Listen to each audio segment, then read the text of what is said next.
মা বোনরা রাতে ঘুমানোর পূর্বে ছোট্ট সূরা 3 বার পড়লে ওই স্বামীর সংসারে কোনো অভাব থাকবে না, ওই স্বামীর সংসারে কখনো বড় বিপদ আসবে না।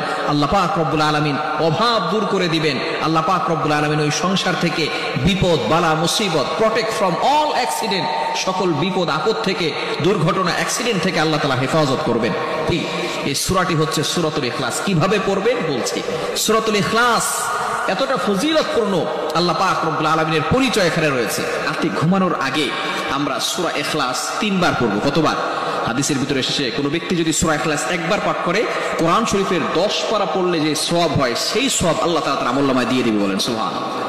3 বার যদি কোনো ব্যক্তি পড়ে তাহলে 3 10 30 পারা কোরআন শরীফ পড়লে যে সওয়াব হয়, আল্লাহ তাআলা সেই পরিমাণ সওয়াব তার আমলনামায় দিয়ে দিবে। এজন্য রাতে ঘুমানোর আগে অবশ্যই 3 বার সূরা ইখলাস পাঠ করব। নারীরা, মা বোনেরা এই আমলটা অবশ্যই করবেন।